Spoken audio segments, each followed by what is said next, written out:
Pernahkah Anda membayangkan apa yang akan Anda lakukan jika tiba-tiba serangan jantung menyerang dan Anda benar-benar sendirian?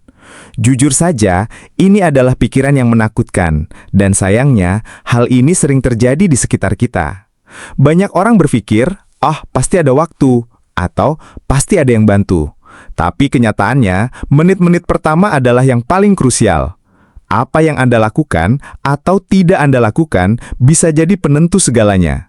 Berita baiknya, bahkan jika Anda tinggal sendirian, Anda tetap bisa selamat dari serangan jantung. Kuncinya cuma satu, bertindak cepat dan tahu persis apa yang harus dilakukan. Di video ini, kita akan bahas tuntas 7 langkah penting yang harus Anda lakukan begitu serangan jantung dimulai dan Anda sedang sendirian. Langkah-langkah ini sederhana, praktis, dan bisa menyelamatkan nyawa. Anda tidak butuh pelatihan medis, Anda tidak butuh alat canggih, Anda hanya perlu siap dan tetap tenang. Mari kita bongkar satu persatu, mulai dari cara mengenali tanda-tanda awal, apa yang harus diminum, cara menjaga jantung agar tidak bekerja terlalu keras, sampai tindakan kecil yang bisa memberi Anda waktu ekstra untuk mendapatkan pertolongan. Tetaplah pada video ini sampai akhir, karena ada beberapa langkah terakhir yang paling sering orang lupakan, tapi justru bisa jadi penyelamat hidup Anda. Jangan tunggu sampai terlambat untuk mendengarkan apa yang tubuh Anda coba katakan. Mari kita mulai. Kenali tanda-tanda awal. Langkah pertama dan terpenting untuk selamat dari serangan jantung sendirian adalah tahu rasanya seperti apa. Bukan cuma di dada, tapi di seluruh tubuh. Banyak orang membayangkan rasa sakit hebat yang menghimpit dada seperti yang sering kita lihat di film-film. Padahal, serangan jantung sungguhan seringkali dimulai dengan gejala yang jauh lebih halus. Dan tanda-tanda awal ini gampang sekali diabaikan sampai akhirnya terlambat. Apa yang harus Anda perhatikan? Rasa tertekan atau sesak yang tidak nyaman di tengah dada. Rasanya seperti ada sesuatu yang duduk di dada Anda, atau seperti dada Anda perlahan-lahan diisi semen. Rasa sakit atau tekanan ini bisa datang dan pergi, membuat Anda berpikir, ini cuma mah. Tapi, jika berlangsung lebih dari beberapa menit atau terus kembali, jangan sepelekan. Sesak napas, bahkan tanpa nyeri dada. Anda bisa merasa seperti baru saja naik bukit, padahal Anda sedang duduk santai. Rasa nyeri yang menjalar ke lengan, bahu, leher, atau rahang. Ini adalah tanda klasik yang sering diabaikan. Rasa pusing, keringat dingin, atau mual dan lemas. Ini sering terjadi karena jantung Anda tidak memompa darah dengan efisien. Bagi lansia atau wanita, nyeri bisa terasa lebih seperti tekanan di punggung atau perut, bukan di dada. Ini seringkali membuat mereka tidak menyadarinya. Ingat, tubuh seringkali berbisik sebelum berteriak. Dan dalam kasus serangan jantung, bisikan itu adalah satu-satunya kesempatan Anda untuk bertindak sebelum kerusakan dimulai. Jika Anda menunggu rasa sakit dramatis seperti di film, mungkin sudah terlambat. Jika lain kali ada sesuatu yang terasa aneh, terutama kombinasi dari tekanan, sesak napas, atau rasa lelah yang tidak biasa, segera berhenti. Jangan coba-coba dilawan. Mengenali tanda-tanda peringatan adalah tembakan pertama Anda untuk bertahan hidup. 2. Telepon bantuan darurat segera. Begitu Anda curiga serangan jantung mungkin dimulai, hal berikut yang harus Anda lakukan tanpa ragu adalah menelpon 911 atau nomor darurat setempat. Jangan menunggu gejala itu hilang. Jangan mencoba menyetir sendiri ke rumah sakit. Dan jangan berpikir Anda berlebihan. Menghubungi layanan darurat bukan hanya cara tercepat untuk mendapatkan bantuan, tapi juga hal paling efektif yang bisa Anda lakukan untuk tetap hidup. Serangan jantung bukanlah sesuatu yang bisa Anda lawan dengan jalan-jalan atau menunggu. Setiap menit sangat berarti. Semakin lama otot jantung Anda kekurangan oksigen, semakin besar kerusakannya dan semakin sulit untuk dipulihkan. Ketika Anda menelpon 911, para profesional yang terlatih sudah bersiap saat mereka meluncur ke arah Anda. Mereka membawa peralatan, obat-obatan, dan kemampuan untuk menjaga Anda tetap hidup jika jantung Anda berhenti berdetak. Anda tidak perlu 100% yakin sedang serangan jantung untuk meminta bantuan. Petugas tidak akan kesal jika ternyata itu hal lain. Justru, mereka lebih memilih mengirim bantuan yang tidak Anda butuhkan daripada melewatkan kesempatan untuk menyelamatkan nyawa. 3. Kunyah aspirin perlahan. Setelah menelepon layanan darurat, tindakan paling kuat berikutnya yang bisa Anda ambil sangatlah sederhana. Kunyah aspirin. Jangan ditelan, tapi dikunyah. Lakukan perlahan, bahkan jika tangan Anda gemetar. Jika Anda punya aspirin standar 325 mg di rumah dan Anda tidak alergi, langkah ini bisa sangat meningkatkan peluang Anda untuk bertahan hidup. Aspirin bekerja dengan mengencerkan darah, ia membantu memperlambat atau mencegah pembentukan gumpalan darah yang mungkin menyumbat salah satu arteri koroner Anda, penyebab utama serangan jantung. Dengan mengunyahnya, obat akan masuk ke sistem Anda lebih cepat daripada jika ditelan utuh. Jika Anda tinggal sendiri, pastikan aspirin mudah diakses. Simpan di laci nakas, laci dapur, atau bahkan di dompet Anda. Pastikan belum kedaluarsa. Tindakan kecil ini mungkin tampak terlalu sederhana, tetapi didukung oleh sains dan dipraktekkan oleh para petugas darurat di seluruh dunia.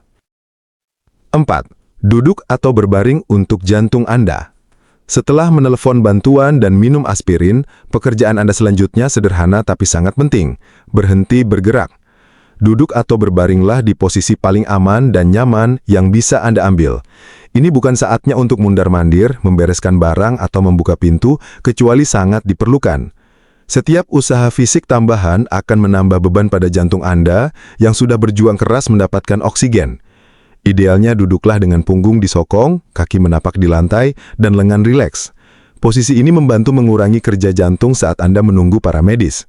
Jika Anda merasa pingsan atau pusing, berbaringlah di miring dengan kepala sedikit terangkat untuk mencegah Anda tersedak jika muntah. Jangan coba-coba selesaikan apa yang sedang Anda kerjakan. Berhenti dimanapun Anda berada, atau bergerak sedikit mungkin ke tempat yang aman. Duduk atau berbaring dengan tenang, dan biarkan tubuh Anda fokus pada satu tugas, bertahan hidup. 5. Buka pintu depan. Jika Anda masih punya cukup tenaga setelah menelepon dan duduk, salah satu hal paling membantu yang bisa Anda lakukan adalah membuka kunci pintu depan Anda. Ini mungkin terlihat sepele, tapi dalam keadaan darurat, setiap detik sangat berarti. Pintu yang terkunci bisa menunjang penanganan medis. Tentu para medis terlatih untuk mendobrak jika diperlukan, tapi mendobrak pintu membuang waktu, menyebabkan kerusakan, dan bahkan bisa mengejutkan Anda. Membuka pintu di awal memungkinkan mereka masuk dan mulai merawat Anda. Segera tindakan sederhana itu bisa menghemat beberapa menit. Menit-menit yang mungkin tidak dimiliki jantung Anda. Jika berjalan ke pintu terlalu beresiko, jangan lakukan. Fokuslah untuk duduk dan bernafas. Tapi jika Anda dekat dengan pintu dan merasa cukup stabil, buka saja. Ini adalah tindakan persiapan kecil, tapi itu mengirimkan pesan kepada orang-orang yang datang untuk menyelamatkan Anda. Anda sudah siap. Anda sudah melakukan bagian Anda. Sekarang, giliran mereka. 6. Gunakan speakerphone dan medical ID. Saat Anda menunggu sendirian saat serangan jantung, ponsel Anda menjadi lebih dari sekadar alat komunikasi. Ia menjadi tali penyelamat Anda. Dan salah satu cara paling cerdas untuk menggunakannya adalah dengan mengaktifkan speakerphone. Ini memungkinkan Anda berbicara dengan petugas tanpa menggunakan tangan, sehingga Anda bisa fokus bernapas dan tetap tenang tanpa harus menggenggam ponsel erat-erat. Selain itu, petugas juga bisa mendengar Anda lebih jelas jika Anda tiba-tiba terlalu lemah untuk berbicara. Selain speakerphone, setiap smartphone sekarang punya fitur yang sama penting, yaitu ID medis darurat. Di iPhone, fitur ini bisa diakses bahkan saat layar terkunci. Di Android, ada fitur serupa. Ini berisi informasi vital seperti usia, alergi, obat-obatan, dan kondisi medis Anda. Jika Anda pingsan saat para medis tiba, data ini bisa menghemat waktu dan membantu mereka membuat keputusan yang tepat tentang perawatan Anda. Mengisi informasi ini tidak butuh waktu lebih dari 5 menit, dan itu bisa sangat membantu. Jadi, jika Anda merasakan tanda-tanda pertama serangan jantung datang, gunakan speakerphone. Tetap terhubung dan percayalah pada orang di ujung sana. Suara mereka yang tenang dan instruksi mereka bisa membuat waktu menunggu jadi tidak terlalu menakutkan. Dan jika sesuatu terjadi sebelum bantuan tiba, ponsel Anda masih bisa berbicara untuk Anda. 7. Atur napas untuk menenangkan jantung. Di tengah serangan jantung, sangat mudah merasa panik. Dada terasa sesak, pikiran kacau, dan setiap detik terasa sangat panjang. Tapi ada satu alat terakhir yang masih Anda miliki, yaitu napas Anda. Jika Anda menggunakannya dengan baik, napas bisa menenangkan sistem saraf Anda cukup untuk memberi jantung Anda kesempatan lebih baik untuk tetap stabil. Pernapasan terkontrol bukan untuk menyembuhkan serangan jantung. Ini untuk menjaga tubuh Anda tidak masuk ke dalam syok total saat bantuan sedang dalam perjalanan. Semakin Anda cemas, semakin cepat jantung Anda berdetak. Tapi melambatkan napas Anda bisa mengendalikan ritme itu kembali. Coba latihan sederhana ini. Tarik napas perlahan melalui hidung selama sekitar 4 detik. Tahan sebentar. Lalu hembuskan perlahan melalui mulut selama 6 detik. Ulangi. Fokus pada ritme kecil itu. Ini memberi tubuh Anda sesuatu yang stabil untuk dipegang dan bisa mencegah jantung Anda dari ritme berbahaya yang dipicu oleh stres.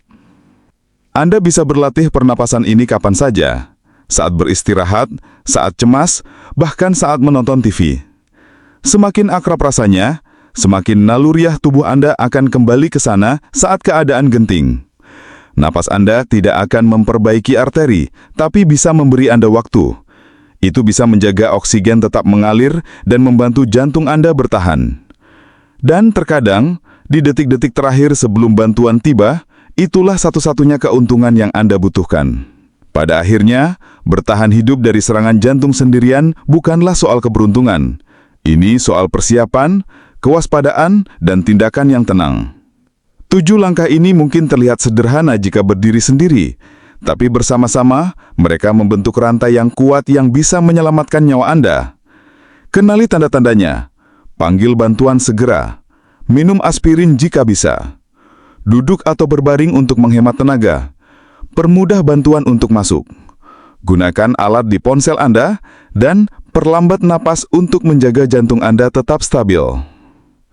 Setiap tindakan ini memberi Anda sedikit lebih banyak waktu. Setiap tindakan memberi Anda sedikit lebih banyak kendali. Dan setiap tindakan mengatakan satu hal penting. Bahkan saat Anda sendirian, Anda tidak tak berdaya. Tidak. Bahkan untuk 1 detik pun, Anda punya alat, Anda punya pengetahuan, dan sekarang Anda punya rencana. Terima kasih telah bersama kami. Kami ingin mendengar pendapat Anda. Silahkan tinggalkan komentar di bawah dan bagikan satu hal yang Anda pelajari hari ini, dan bagaimana Anda berencana menerapkannya dalam hidup Anda. Dukungan Anda membantu kami terus membuat konten bagus untuk menginformasikan dan menginspirasi. Sampai jumpa di video berikutnya.